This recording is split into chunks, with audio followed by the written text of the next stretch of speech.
G'day yogis, how are you going today? Hope you're all doing well. I've had to come out and find somewhere quiet away from home to do a little bit of yoga because there's some construction work going on. So I've got this amazing spot, doing a little bit of arm movement into Tadasana to prepare me for a sequence. I'm doing a sequence for depression today out of BKS Iyengar's book Yoga, The Path to Holistic Health. So take one breath into the heart and exhale, release the hands, and we'll get started. Starting with Uttanasana, forward bend, but I'll be using some blocks to rest my forehead on. You might want to have some blocks for your hands as well. Standing with the feet shoulder width apart, folding forward from the hips, and taking the top of the head down to rest on the support, like so. Lift the shoulders up away from the head. Ground the palms either into the ground or the blocks. And the feet are hip width apart. Good length in the back of the neck. I might even take that block down a level.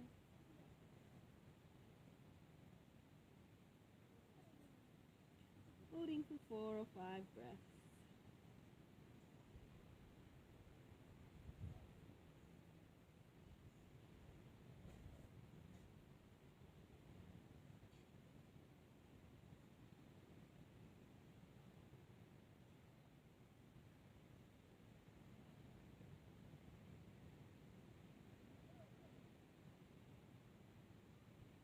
Coming up slowly, looking forward with a concave spine, lifting the kneecaps and quadriceps up, keeping broadness through the collarbones and holding the back ribs in. This is a transition pose. It also helps you strengthen your lungs with the holding in of the back ribs, building up the muscles that support those very vital organs. Inhale as you stand up. And we're moving into Ardha Chandrasana now, the half moon. So I'm going to take one block and I'll mirror for you. So the block's on the right, and then we'll just step out to over 1 meter wide, turning the right foot out 90 degrees to the right and the left foot slightly in, levelizing through the hips, bending that right knee down to form a right angle, and then connecting the right ribs to the right thigh. As you come down, taking the right hand down. Now look down at the right hand and the right foot and jump the right hand forward of the right foot, and the left leg will pop up. You can keep your hand on your lower back so you can feel what's happening there at the lower back, making sure that you're not rotating through the spine. Have the lower arm going directly in line with the shoulder, and be mindful not to put too much heavy dead weight on that bottom hand.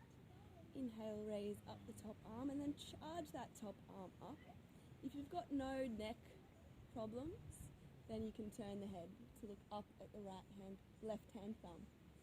Coming down slowly, lowering the back leg, bending the front leg, inhaling as you stand up, and we'll take that all over to the other side now. Turning the left leg out 90 degrees to the left, placing the block on the left pinky toe side, bending that left knee down to form a 90-degree angle so that the shin bone is perpendicular to the floor and the thighs parallel.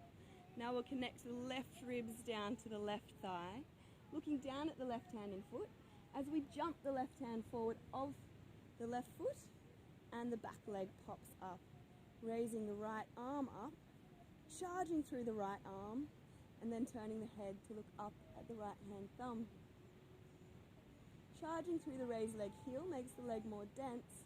You can point the toes, you might find that makes the leg a little lighter, and you can take it up a little higher.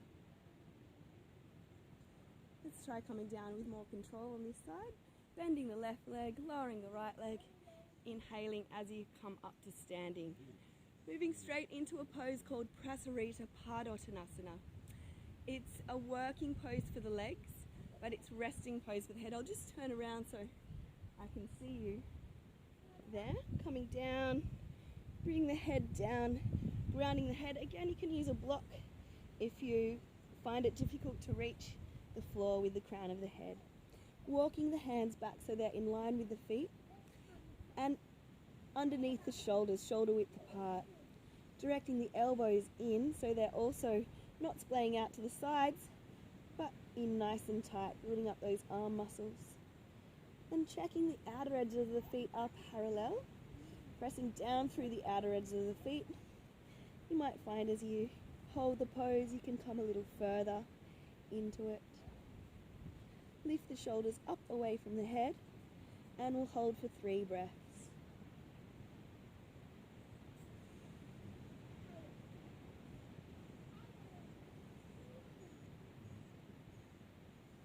Coming out of the pose slowly, looking forward with a concave spine, building up that lung strength, and then inhaling as you stand up. Coming into the next pose now. Which is a variation of downward dog, Adho Mukha Svanasana, resting the forehead to a block.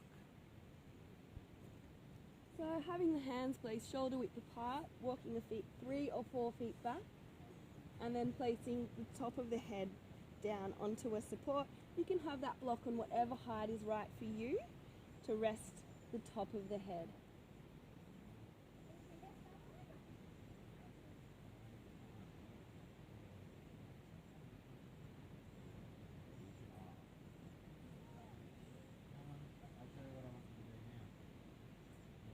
Opening up the backs of the legs and pressing the heels down to the floor. Make sure the weight's evenly distributed between the left and right sides. And then we're going to change that to forward resting. So pressing from the hairline down to the eyebrows will help still those busy thoughts. Lifting up from the arms to the shoulders, lengthening from the shoulders to the hips, and then stretching down from the hips all the way to the heels.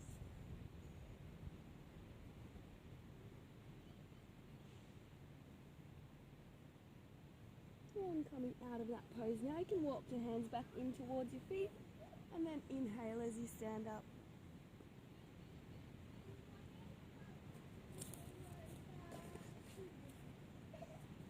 Going into a headstand now, so I'm just going to fold this mat in half or in thirds, so I've got a bit more padding under my head. If you're new to headstand, have a wall to help you learn to free balance, interlocking the fingers all the way down to the webbing, placing the elbows directly underneath the shoulders and taking the crown of the head down. Lifting the hips, the more you can bring the hips up over the shoulders, the easier it will be to kick up into headstand. Charging through the heels at first. I can see my elbows are a little bit wide, so I'm just going to come down. I want them under the shoulders. Coming back up. Charging through the heels at first. Squeezing the buttocks, pressing down through the forearms, and lifting the shoulders up away from the head. Holding the back ribs in, and the tendency will be the feet will be coming forward. So you want to take the heels slightly back towards the wall if you're working with a wall, or where a wall would be. And lengthening through the big toe mounds and fanning little toes out to the sides. Finding that stillness in the pose. If you're new to headstand, come down after 30 seconds or a minute. Otherwise, feel free to hold for a few minutes with me now. Keep lifting the shoulders up away from the head, pressing down through the forearms and holding the back ribs in. Keep charging through the heels and squeezing the buttocks, holding the sacrum in, and then pressing through those big toe mounds and fanning the little toes out to the side. See a lot more stability.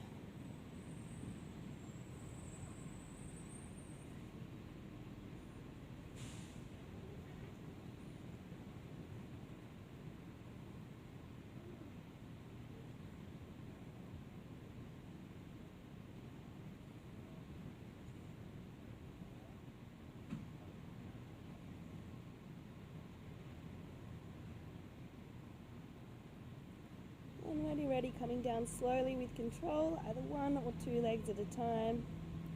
And rest the forehead for a moment in forward Virasana to let the blood pressure levelize, reminding you to press from the hairline to the eyebrows to calm the mind and still the thoughts.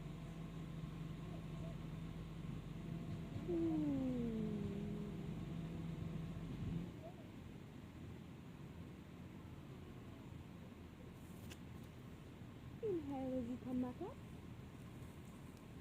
And going into a couple of back bends now. Oh no, sorry, shoulder stand first.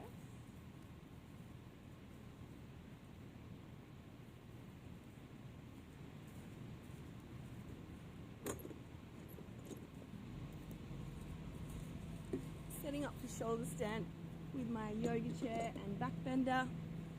Any chair will do at home. And you can use a sticky mat on the edge to roll back on. It's actually what they use in the book. Sorry about the truck in the background making some noise. Hopefully that'll go past soon. Alright, coming into your shoulder stand, sitting sideways on the chair, holding the back of the chair, drawing the buttocks in close to the wall or the backrest of the chair, and then sliding down with a childlike enthusiasm down the slippery dip onto those supports so that your head's on the floor and your shoulders are supported by the blankets. Roll onto the shoulder tips. You can do that by rolling the thumb side of the hand down towards the floor and then relax there in Salamba Savangasana.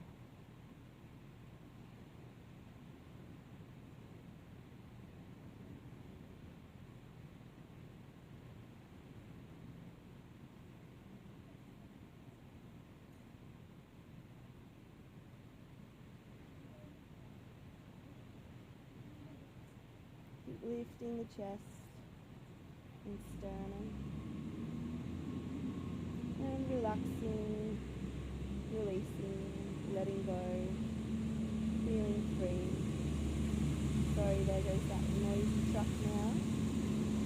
Goodbye, truck.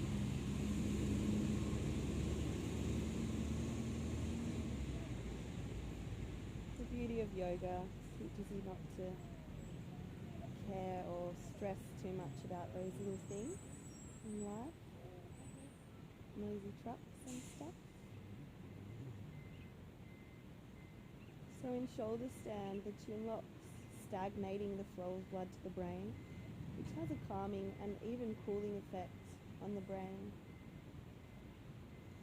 We'll always practice a variation of shoulder stand at the end of our classes, help us leave class with a cool, calm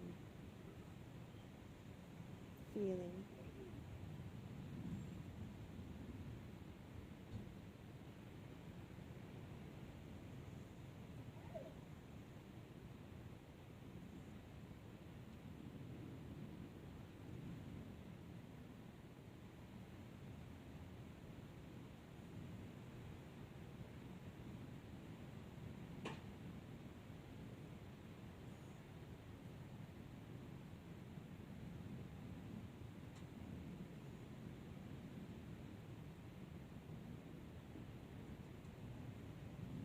The soles of the feet down to the seat of the chair and pushing yourself back. When you've had enough, you can stay in shoulder stand for quite some time. Coming back to your upper back's on the floor and the hips are supported by the blankets. And then rolling over to the side.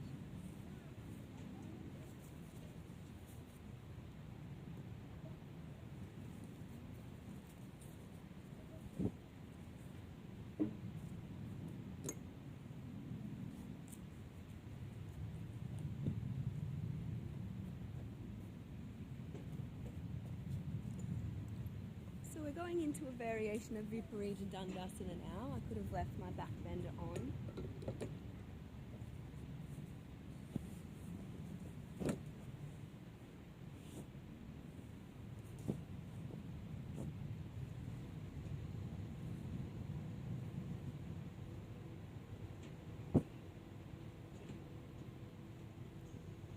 So coming into sitting, taking your legs carefully through the chair, sliding your buttocks forward until your upper back's connecting to the chair, and then sliding. Actually, we'll pause there for a moment. Broaden through the collarbones and learning to hold the shoulder blades in close to the body. And coming back until the shoulder blades off the seat of the chair, pausing there for a moment, and then coming back a little further. Taking the hands overhead, charging away through the fingertips with the palms of the hands facing one another. Being mindful not to hyperextend through the elbows as well.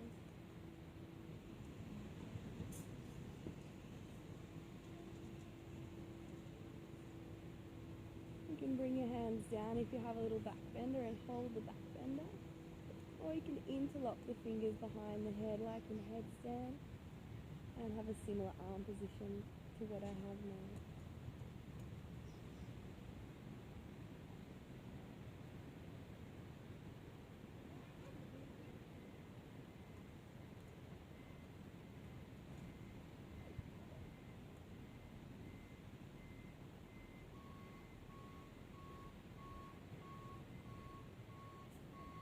And if you want to take it a little bit further, you can push the bolster away and bring the crown of the head all the way down to the floor, like so.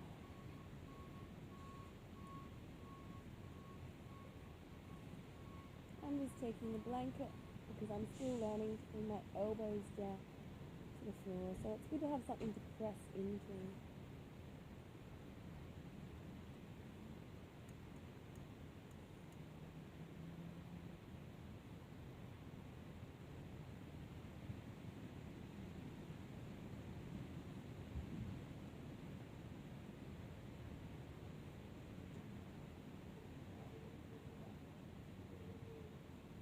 And coming out of that one slowly, mindfully, dragging the buttocks back towards the seat of the chair, grounding the soles of the feet, and then using your arms to draw yourself up, resting the chin in the hands with the forearms and elbows on the backrest of the chair, being mindful to keep lengthening the back waist.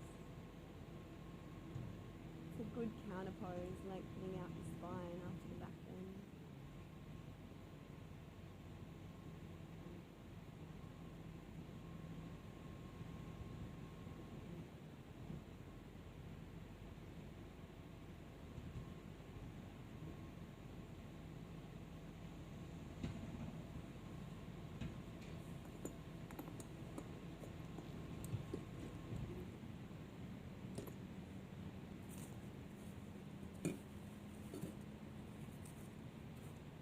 Opening my blanket out for a variation of Ustrasana now. Kneeling down on the blanket, having the thighs going perpendicular to the floor, and then coming back, holding the sacrum in, lifting the chest, and walking the hands down the back, the legs of the chair, and bringing the head either onto the back of the chair or taking it a little further. Back, down.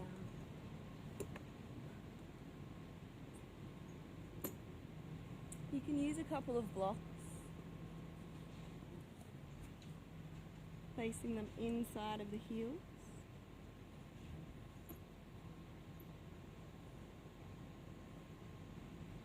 And then lift the chest, hold the sacrum in, lift the sternum, press the hips forwards as you bring the hands down onto those blocks, opening up through the chest, broad collarbone, taking the head back,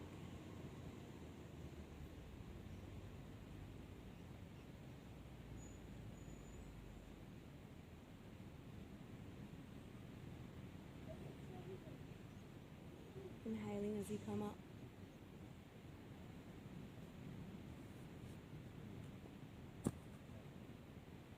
Sitting in Virasana now. Taking a few breaths there in Virasana.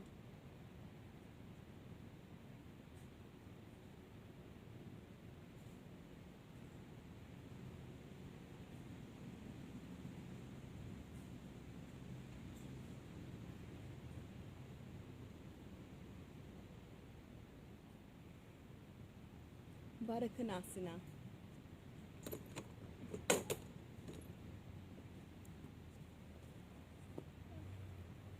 The soles of the feet come together and the knees come apart.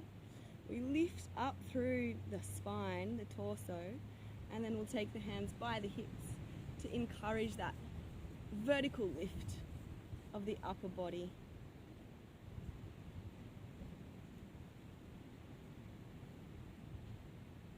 Hold the back ribs in, keep lifting the chest and broadening through the collarbones. Taking the knees further and further down.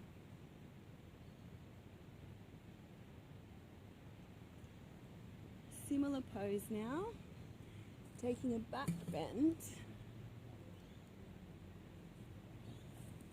A back bender, sorry. And a bolster. One blanket to support the head. Reclining back. Soles of the feet together, knees apart. Yeah.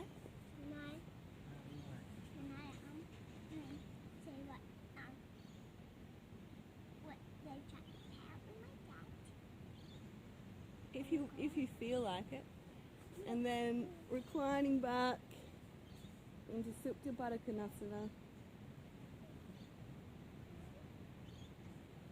Beautiful open chest. Feeling well supported by the supports. Palms facing upwards, we draw the shoulders back down away from the head. And connect with the breath, using the breath as an anchor to keep you present here in the moment, so that your mind doesn't wander off into its daily cares and concerns. My darling daughter's just over there doing some colouring in with her dad, so I might have to finish up soon.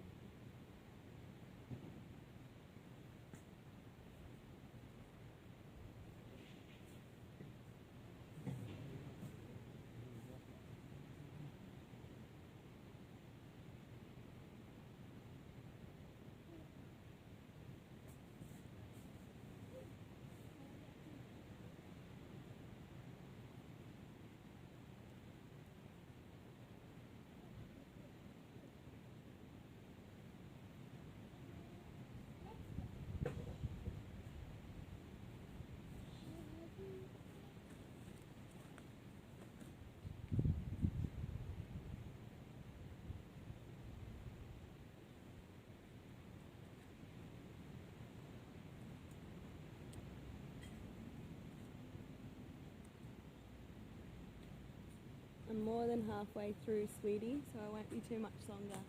Lunch. Yeah. It's past lunchtime.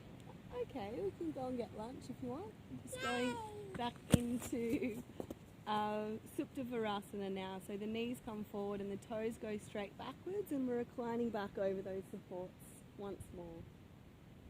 Pushing the shoulder blades up to lift the chest further. Open chest, open heart, open mind.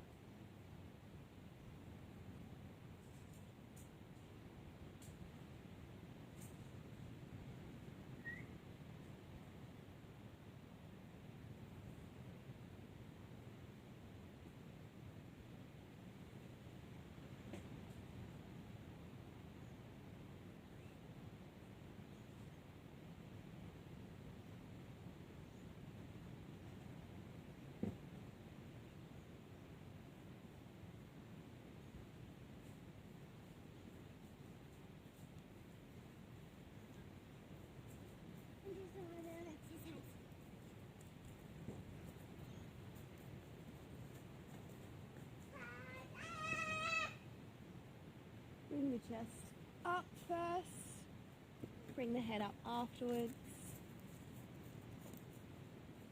and we're going into Adho Mukha Virasana now.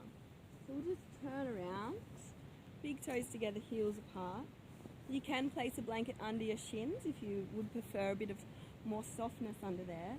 Then we're tucking the bolster right into our lower abdomen, and we'll take a blanket to support the forehead.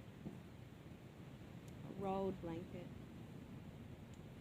Tucking the bolster right in low, coming forwards, pressing from the hairline to the eyebrows. It's a bit of a theme in today's class.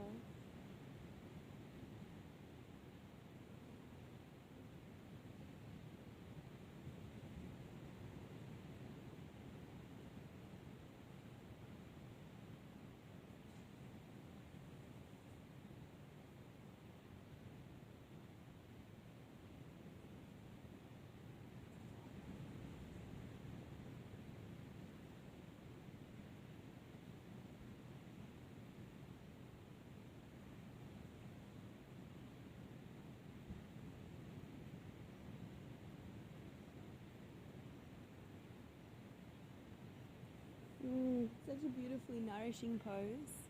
It's another one of my favourites.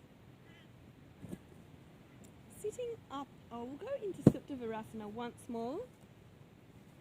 Knees forward, toes backward, sitting in front of the bolster and reclining back onto that support. The hero's pose.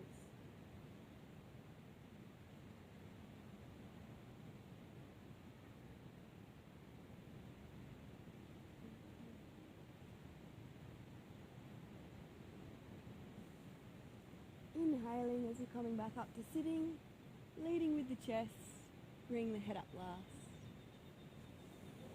Dandasana.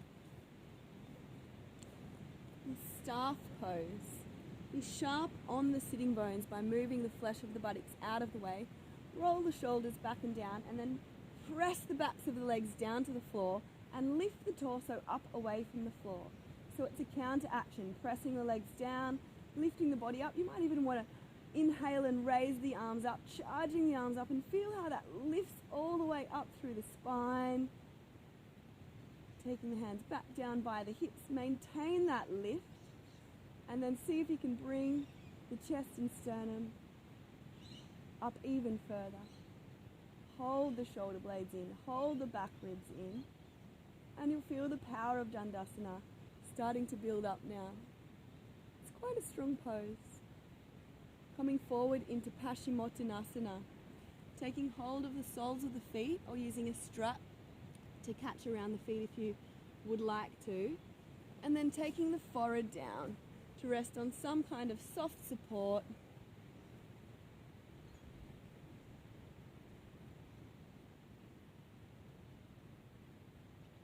Paschimottanasana translates as an intense stretch of the west, and you'll feel that stretching through the whole back body now.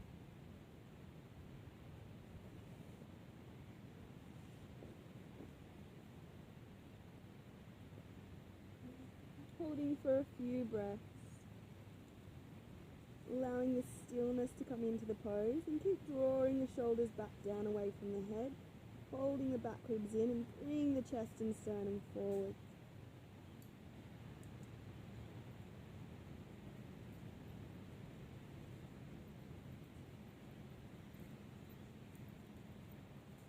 Inhale as you come up. Oh, we've got some visitors. And Janu, Sirsasana or Shirsasana. Inhale, bending the right knee out to the right, keeping the left leg straight. Inhale, raise the arms up, and then coming forward and down, take a block to rest the forehead on, and hold the left foot. Again, draw the shoulders down away from the head. Have the block on whatever height is right from you. And remember to press always from the hairline down to the eyebrows to still the thoughts and calm the mind. Connecting with your breath.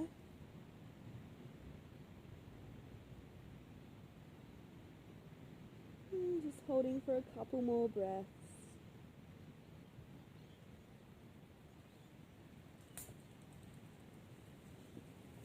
Inhaling as you come up to sitting, straightening out the right leg, bending the left leg out to the left, and we'll repeat that on the other side.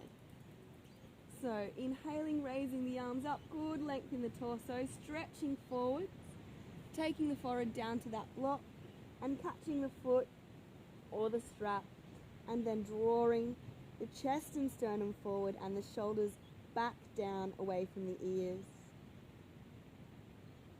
Janu Sirsasana. Shirsasana. Sorry, I'm not sure how to pronounce that one quite exactly yet.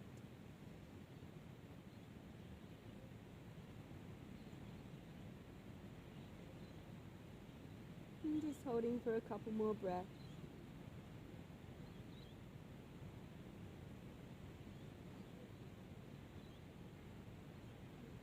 Inhaling as you're coming up. And we're going into Salamba Sarvangasana now. So I'll use a chair and a block, laying down flat on my spine, taking the calf muscles up on the seat of the chair, and then lifting the hips up and taking that block underneath the sacrum, resting with the calf muscles on the seat of the chair and being on the shoulder tips again. Chin to chest, relaxing there. Be very fussy about the placement of that block. Make sure it's under that bony plate called the sacrum in the lower back.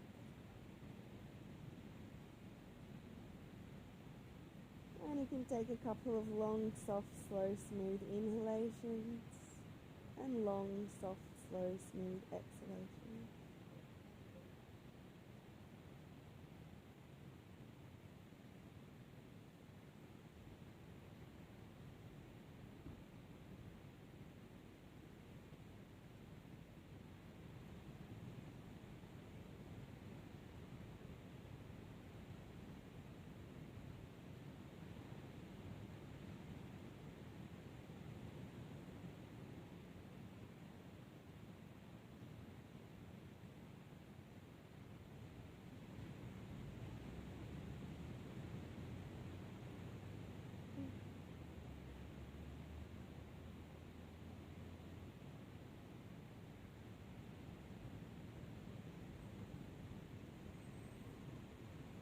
And then we'll prepare to come down after the next exhalation.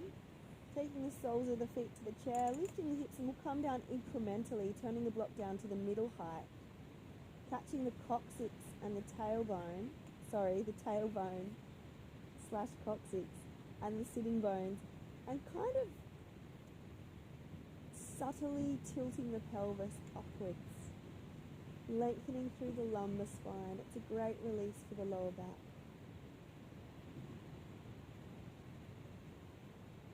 And then we'll turn that block down to the lowest height, lifting the hips and taking it down even further so it's just catching the tip of the tailbone and the sitting bones and really tilting the pelvis up. Feels great.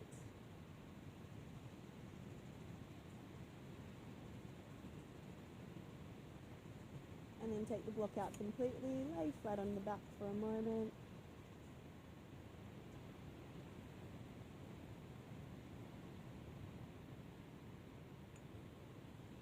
Then we'll do a variation of Viparita Karani mudra using the shoulder stand chair.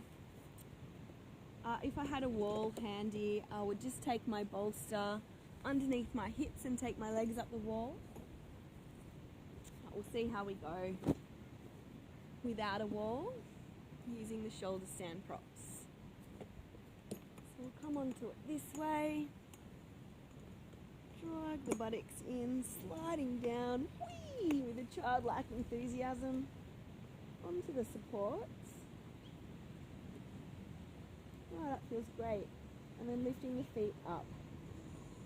Having the feet shoulder width apart, charging through the heels. And then relaxing the feet.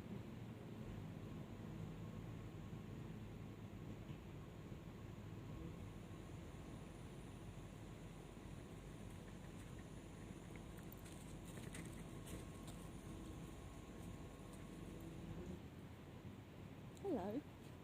Hello. Hello, darling.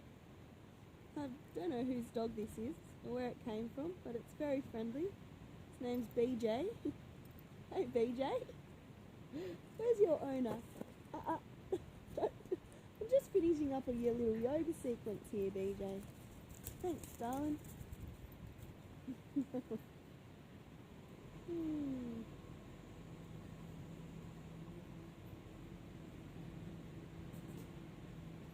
joys of working outdoors in nature.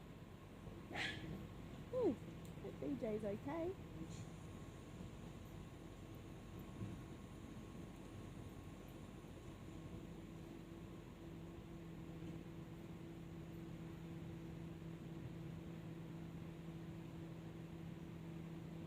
Viparita Karani mudra is a beautiful, restorative, favourite asana of many, including myself.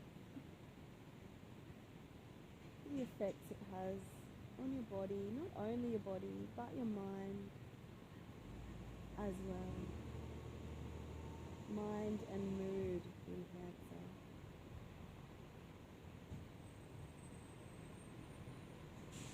And we'll prepare to slide back now, taking the soles of the feet down to the seat of the chair, sliding back and laying out in Shavasana, bending the knees, rolling over to the side.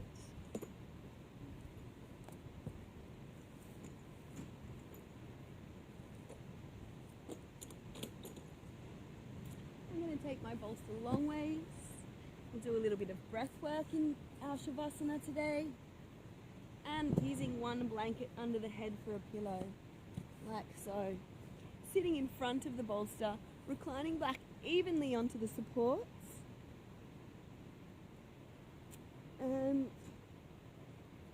checking down, lifting the head and checking down the midline of the body, making sure that the inner edges of the feet are in line with the navel and the nose. And then you can allow the feet to fall out to their respective sides. Sorry, here comes this noisy truck again. Connecting with your breath is always the first stage of pranayama. Observing your breath without controlling it.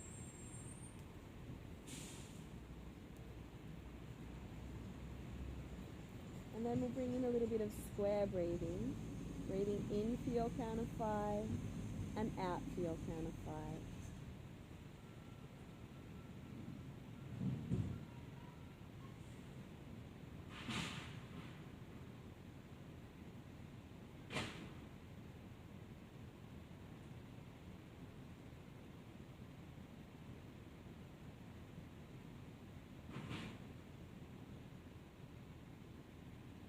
We're going to do a little bit of Ujjayi pranayama now. Ujjayi pranayama is a great breath to prepare you for fight and flight. It builds up the energy in the body.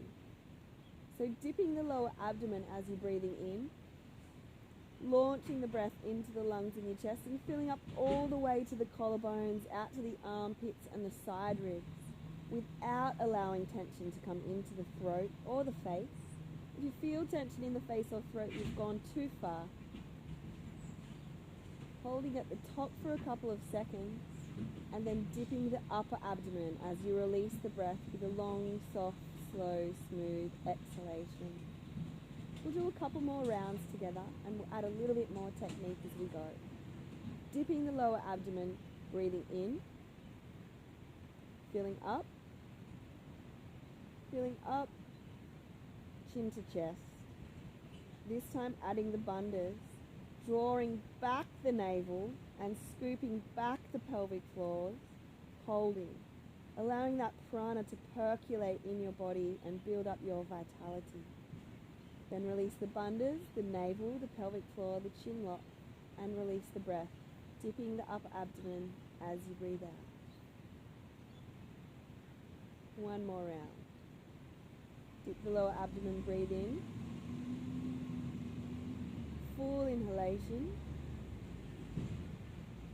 Chin to chest. Scoop back the navel, draw in the pelvic floors, hold. Release the bandhas, the navel, the pelvic floor, the chin lock. Release the breath, dipping the upper abdomen.